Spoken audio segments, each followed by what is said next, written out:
ଧାର୍ମିକତାର ମୁକୁଟ ପାଇବାର ଯଦି ଅଛି ଆପଣଙ୍କୁ ଆଗମନକୁ ପ୍ରେମ କରିବାକୁ ପଡ଼ିବ। ପାଞ୍ଚଟି କଥା ମଧ୍ୟରୁ ମୁଁ ପାଞ୍ଚରୁ ଆରମ୍ଭ କରୁଛି। ଓକେ, କିଏ ଆଗମନରେ ଯାଇପାରିବ? ଯିଏ ଆଗମନକୁ ପ୍ରେମ କରୁଥିବ। ଆଠ ପଦ ଟିକେ ପଢ ଆଗରେ। ଅଧ୍ୟାପତି ମୋ ନିମନ୍ତେ ଧାର୍ମିକତାର ମୁକୁଟ ରଖାଯାଇଅଛି, ତାହା ସେହି ମହାଦିନରେ ନ୍ୟାୟବାନ ବିଚାରକର୍ତ୍ତା ପ୍ରଭୁ ମୋତେ ଦେବେ। ପୁଣି କେବଳ ମୋତେ ନୁହେଁ, ମାତ୍ର ଯେତେ ଲୋକ ତାହାଙ୍କ ଆଗମନକୁ ପ୍ରିୟ ଜ୍ଞାନ କରନ୍ତି ସେ ସମସ୍ତଙ୍କୁ ଦେବେ। ଯେତେ ଲୋକ ଆଗମନକୁ ପ୍ରିୟ ଜ୍ଞାନ କରନ୍ତି, ପ୍ରଭୁଙ୍କ ଲୋକମାନେ ଆମର ପ୍ରିୟ ବସ୍ତୁ, ବ୍ୟକ୍ତି, ଖାଦ୍ୟ, ପୋଷାକ ଆମେ ସବୁବେଳେ ନିଜ ପାଖରେ ରଖୁ, ତାକୁ ଆମେ ନଷ୍ଟ କରିନଥାଉ। ତାକୁ ଆମେ ଖାଦ୍ୟ ହେଲେ ପୁରା ଶେଷ କରି ଖାଇଥାଉ, ବସ୍ତ୍ର ହେଲେ ଯତ୍ନରେ ପିନ୍ଧୁ, ଜୋତା ଚପଲରେ ସାଇତି କରି ରଖୁ, ମୋବାଇଲରେ ସୁରକ୍ଷାରେ ରଖୁ, ଆମେ ବହୁ ଯତ୍ନରେ ରଖୁ ଆମର ପ୍ରିୟ ଜିନିଷ। ଆଗମନକୁ ପ୍ରିୟ ଜ୍ଞାନ। ତାହେଲେ କେମିତି କରିବା ଆମେ ଆଗମନକୁ ପ୍ରେମ?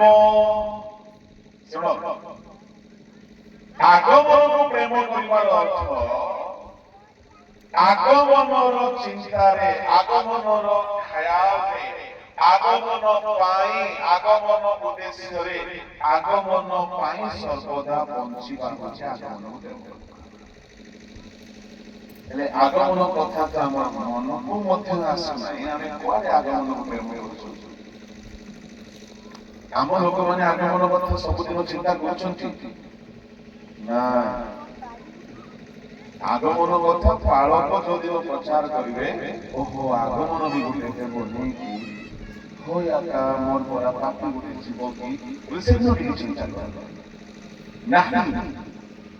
ଆପଣ ନିଦରୁ ଉଠୁ ଉଠୁ ଆଗମନ କଥା ଚିନ୍ତା ଆସିବାର ଅଛି। ମୁଁ ପ୍ରଭୁଙ୍କ ରାଜ୍ୟରେ ଯିବି, ମୁଁ ଏ ପୃଥିବୀ ଛାଡ଼ିକି ଯିବି, ମୁଁ ଏ ମନ୍ଦ ଜଗତ ତ୍ୟାଗ କରିବି, ମୁଁ ଏ ଅଶୁଚି ଜଗତ ଛାଡ଼ିବି, ମୋର ପ୍ରିୟତମଙ୍କ ପାଖକୁ ଚାଲିଯିବି, ମୋର ପ୍ରଭୁଙ୍କ ରାଜ୍ୟରେ ପ୍ରବେଶ କରିବି। ଏ ଜଗତ ମୋର ନୁହେଁ, କେବେ ଆସିବ ସେଦିନ, ମୁଁ ଜଲ୍ଦି ଚାଲିଯିବି।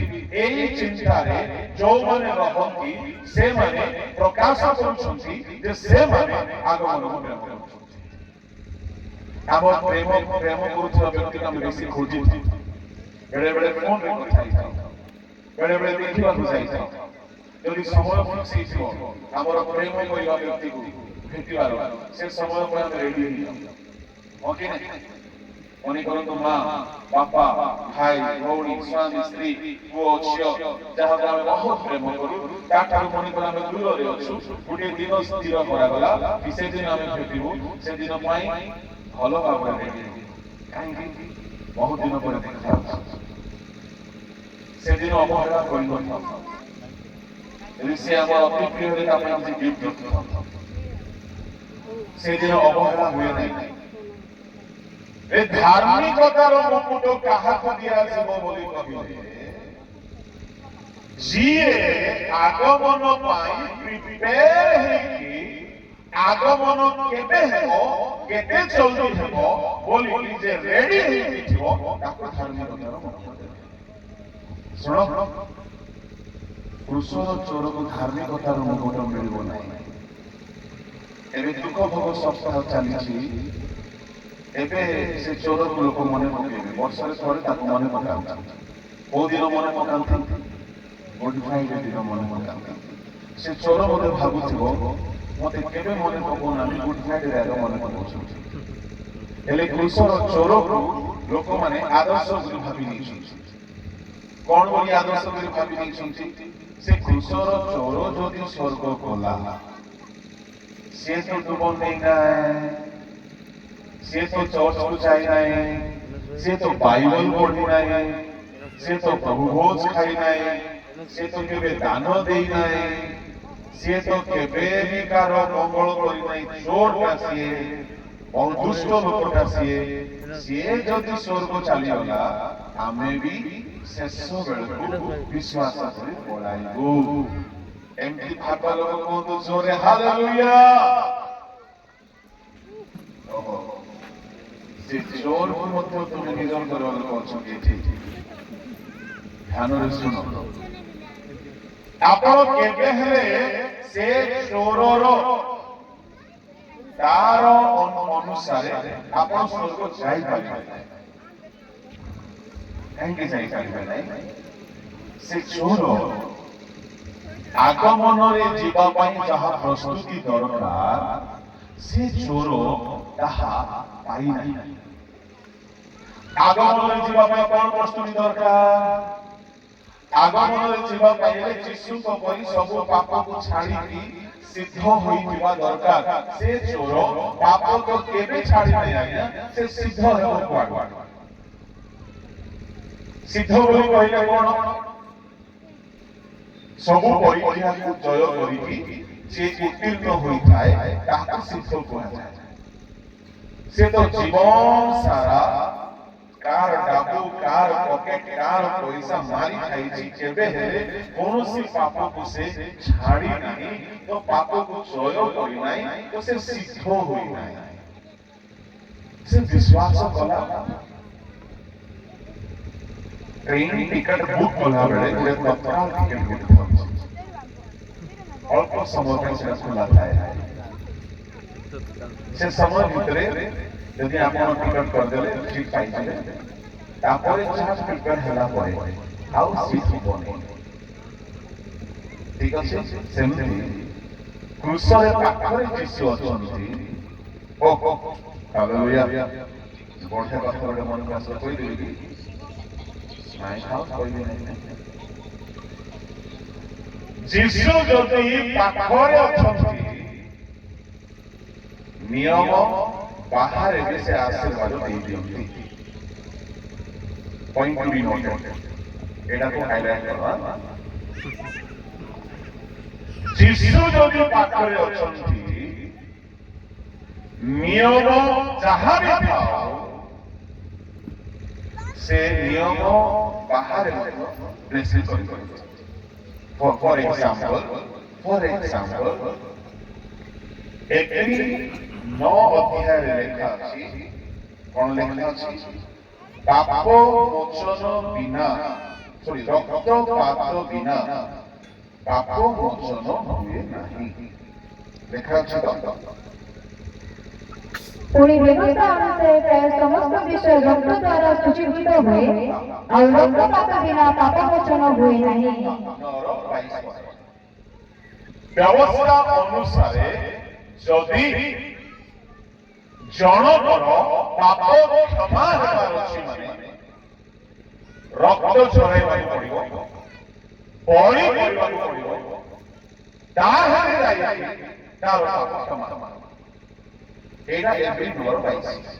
अच्छा, मु आपनको दुई गोटी प्रमाण देबी। रक्तपात बिना पाप क्षमा कर दैछन्ति से, जेहेतु सिए सांगरे अछन्ति। बड़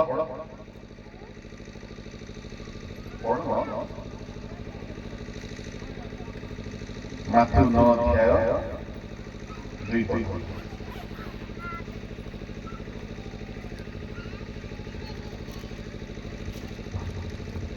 ଆଉ ଦେଖ, ଲୋକେ ଶଯ୍ୟାଗତ ଜଣେ ପକ୍ଷାଘାତ ରୋଗୀକି ବୋହି ତାହାଙ୍କ ନିକଟକୁ ଆଣିଲେ। ପୁଣି ଯୀଶୁ ସେମାନଙ୍କ ବିଶ୍ୱାସ ଦେଖି ସେହି ପକ୍ଷାଘାତ ରୋଗୀକି କହିଲେ, ବୈଶ୍ୟ, ସାହସ କର, ତୁମର ପାପ ସବୁ କ୍ଷମା କରାଗଲା। ଏହି ସ୍ଥାନରେ ଗୋଟିଏ ପକ୍ଷାଘାତ ରୋଗୀକୁ କ୍ଷମା ଦିଆଗଲା, କିନ୍ତୁ ସେ ଜାଗାରେ ପୁରାତନ ନିୟମରେ ବି ରକ୍ତପାତ ବଳିଦାନ ହେଇନାହିଁ कि नूतन नियम जीशुଙ୍କର ମଧ୍ୟ ବଳିଦାନ ହେଇନଥିଲା। କିନ୍ତୁ ଏଥିରେ ଲେଖା ଅଛି ବିନା ରକ୍ତପାତରେ ପାପ ମୋଚନ ହୁଏ ନାହିଁ। ଏହା ନିୟମ ଅଛି। ଲେବ୍ୟ ପୁସ୍ତକ 1 ଅଧ୍ୟାୟ 2 ଅଧ୍ୟାୟ 3 ଅଧ୍ୟାୟ 4 ଅଧ୍ୟାୟ 5 ଅଧ୍ୟାୟରେ 5 ଗୋଟି ବଳିର କଥା ଲେଖା ଅଛି। ରକ୍ତପାତ ହବ, ପଶୁକୁ ରକ୍ତ ଦେବାକୁ ପଡିବ ବା ପକ୍ଷୀକୁ ରକ୍ତ ଝରାଇବାକୁ ପଡିବ। ହୋମ ବଳି, ପାପ ବଳି, ଦୋଷାର୍ଥକ ବଳିରେ ବଳିଦାନ କରାଯିବ, ତାହେଲେ ଯାଇ ଜଣେ ପାପୀର ପାପ କ୍ଷମା ହେଉଥିଲା। ଏହି ନିୟମ ପ୍ରଭୁ ନିଜେ ବନେଇଛନ୍ତି। କିନ୍ତୁ ଏଠାରେ ଜଣେ ପକ୍ଷାଘାତ ରୋଗରେ ରୋଗୀ ହେଇଛି। ମତେ ଟିକେ ଉତ୍ତର ଦେବେ, ତାକୁ ଯଦି ପକ୍ଷାଘାତ ରୋଗ ଧରିଲା, ଏ ଉତ୍ତର ଦେବ, କାହିଁକି ଧରିଲା? ନିଜରେ କଣ ପାପ? ଶୁଣ ଶୁଣ ଶୁଣ, ହେଲେ ବିନା ପାପରେ ପାପ କ୍ଷମା ହୁଏ। ଏ ବ୍ୟକ୍ତି ଯଦି ସୁସ୍ଥ ହେବାର ଅଛି, ତାହେଲେ ପାପ କ୍ଷମା ହେଲେ ଯାଇକି ଏ ସୁସ୍ଥ ହବ। ହାଲେଲୁୟା। ସେଇ ଜାଗାରେ ସେ ବ୍ୟକ୍ତି ଅନୁତାପ କରିବାର ଅଛି, ସେ ବ୍ୟକ୍ତି କ୍ଷମା ମାଗିବାର ଅଛି, ସେ ବ୍ୟକ୍ତି ପାପରୁ ପରିଷ୍କୃତ ହେବାର ଅଛି, ତେବେ ସେ ସୁସ୍ଥ ହେବ।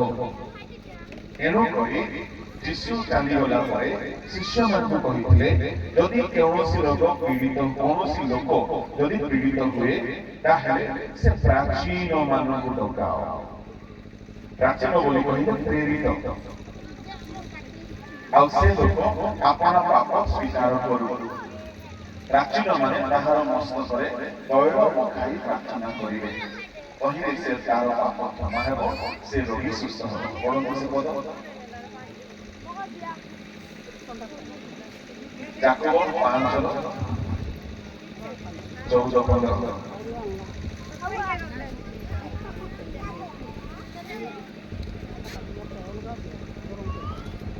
ତୁମମାନଙ୍କ ମଧ୍ୟରେ କଣ କେହି ପୀଡ଼ିତ, ସେ ମଣ୍ଡଳୀର ପ୍ରାଚୀନମାନଙ୍କୁ ଡକାଉ, ସେମାନେ ପ୍ରଭୁଙ୍କ ନାମରେ ତୈଳ ପକାଇ ତାହା ନିମନ୍ତେ ପ୍ରାର୍ଥନା କରନ୍ତୁ। ଟିକେ ରହିଲା, ପ୍ରାଚୀନ ମାନଙ୍କୁ ଡକାଉ। ମୁଁ ଟିକେ କହିବି, ଏ ପ୍ରାଚୀନ ଆମ ଅଞ୍ଚଳରେ ଓଡ଼ିଶାରେ ପ୍ରାଚୀନ ଶବ୍ଦର ଦୁର୍ବ୍ୟବହାର ହେଉଛି। ଟିକେ ମନୋଯୋଗୀ ହେଇକି ଶୁଣିବେ। ଆଉ ବେଳେ ବେଳେ ଯୁବା